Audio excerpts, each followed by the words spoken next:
Hello everyone! Today I'll show you how to keep your map orientation fixed with north always pointing up on Google Maps. This feature can be useful for those who prefer a consistent orientation while navigating. As you can see, rotating the phone also rotates the direction on the map. Additionally, you can change the orientation to any direction using 2 fingers. To keep Google Maps north up, there are 2 methods. The first method is to click on your profile picture and select Settings. Then open Navigation Settings and find the option Keep Map North Up.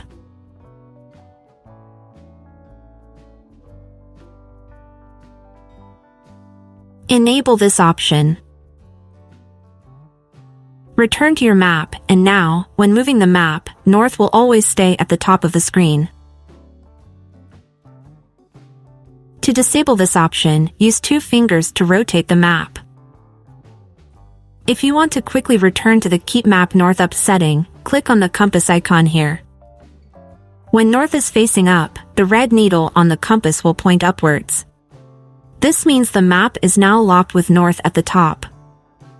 That was the second method. To ensure the map stays fixed with north up, avoid rotating the map with 2 fingers. And that's it. You can now navigate with a consistent north-up view on Google Maps. If this guide was helpful, make sure to subscribe to our channel for more useful tips.